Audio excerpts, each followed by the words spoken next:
Welcome po dito sa ating pag-aaral ng salita ng Diyos.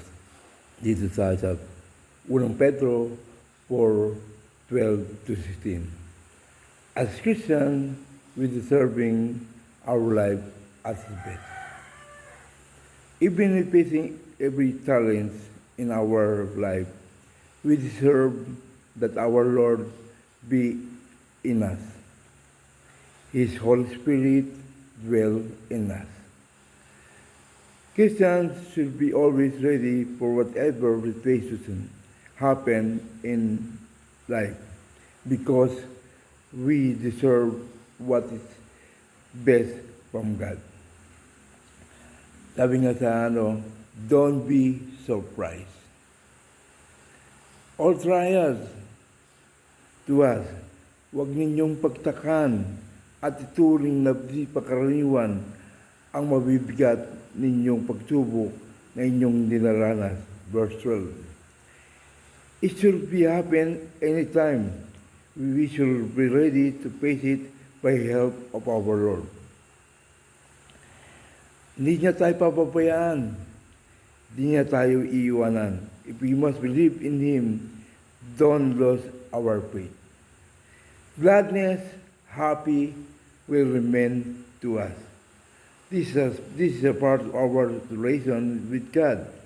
Verse 13, God never planned to damn us, but He give us always His strength. Because His Spirit will breathing for us. Verse 14, stay to be faithful in God.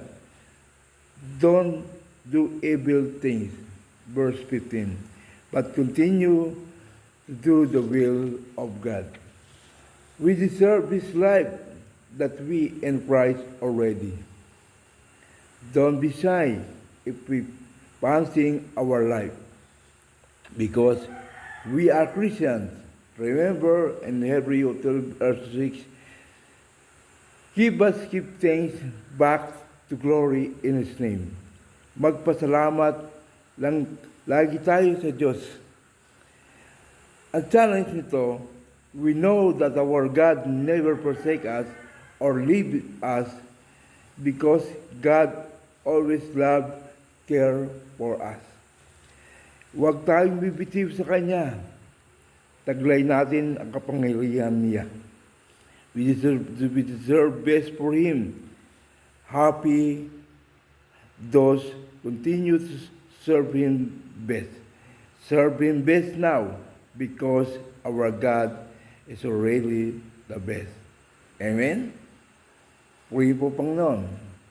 Puri po ang pagbatahan ang kanyang mga salita. Salamat po.